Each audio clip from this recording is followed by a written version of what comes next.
அன்பு சொந்தங்களே, சொல் தமிழா சொல் மிக முக்கியமாக தமிழகத்துல இந்த நேரத்திலே நடத்தப்பட வேண்டிய நிகழ்வு. காரணம், இங்கே மாணவ அரசியல் இல்லை. ஒரு மாணவ அரசியல் இருக்கக்கூடிய இடத்துல ஒரு நாளும் சொல் தமிழா சொல்லாக இருக்கும்.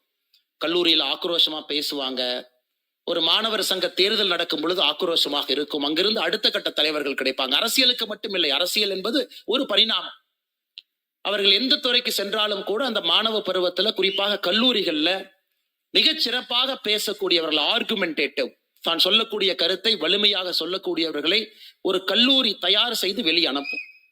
ஆனா நம்முடைய சாபக்கேடு, என்னை கல்லூரிகள்ல அரசியல் என்கின்ற வார்த்தை தவறாக போய் அது உச்சநீதிமன்றத்துல James Michael Lyngdoh, JM Lyngdoh அவர்கள் தலைமையில போட்டிருக்கக்கூடிய கமிட்டியினுடைய ரிப்போர்ட், அதன் அடிப்படையில இந்திய பல்கலைக்கழகத்துல கல்லூரிகள்ல மாணவ அரசியல் என்பது கடுமையாக ஒரு நெருக்கடியில் நின்று கொண்டிருக்கிறது.